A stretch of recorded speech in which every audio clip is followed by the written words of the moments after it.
Hello friends, ఒక చిన్న కథతో మీ ముందుకు వచ్చాను. గురు సందేశం. ఒకరోజు గురువుగారు తన ప్రియ శిష్యుడితో దగ్గరలో ఉన్న ఒక అడవికి వెళ్ళాడు. నడుస్తూ నడుస్తూ ఒక చోట గురువుగారు ఆగిపోయాడు.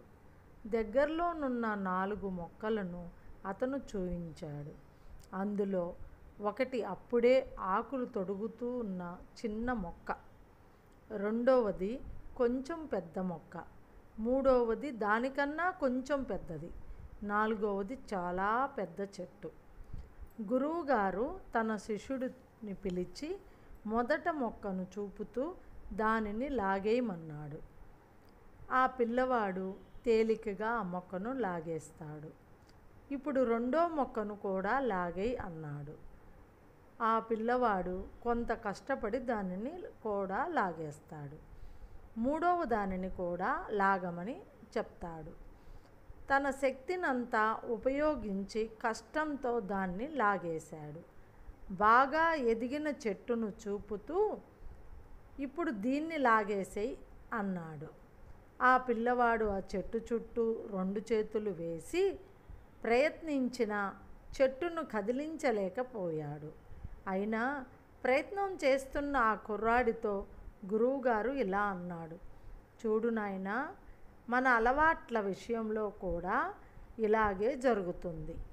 చెడు అలవాట్లు పాత పడిపోతే వాటిని మార్చుకోవడం చాలా కష్టం. మొక్కై వంగనిది మానై వంగుతుందా అని పెద్దలు అంటుంటారు కదా నాయనా.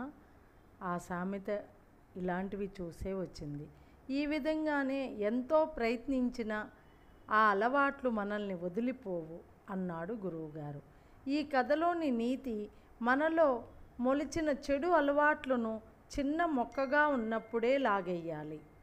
లేదంటే మనం ఎలా ఉందో పైన కథలో చూశారు కదా, అంత పెద్ద చెట్టుని పిల్లవాడు తీయలేకపోయాడు, తీయలేరు కూడా. చిన్నగా ఉన్నప్పుడు మనం అంటుంటారు పెద్దలు, గోటితో పోయేది గొడ్డల దాకా తీసుకొచ్చావురా అని. ఇలాంటివన్నీ పెద్దవాళ్ళు చెప్పింది ఊరికే కాదండి. చిన్నగా ఉన్నప్పుడే మన అలవాట్లు కానీ సమస్య కానీ ఏదైనా మనం తెంపు చేసుకుంటే అయిపోతుంది. కానీ మానైపోయి ఆ సమస్య పెద్దదైనప్పుడు గొడ్డలి గ్యారెంటీగా కావాల్సిందే. గోటితో పోయేది గొడ్డల దాకా తెచ్చావురా అంటారు పెద్దోళ్ళు. చూశారు కదా ఫ్రెండ్స్, చిన్నగా ఉన్నప్పుడు పెద్దల మాటను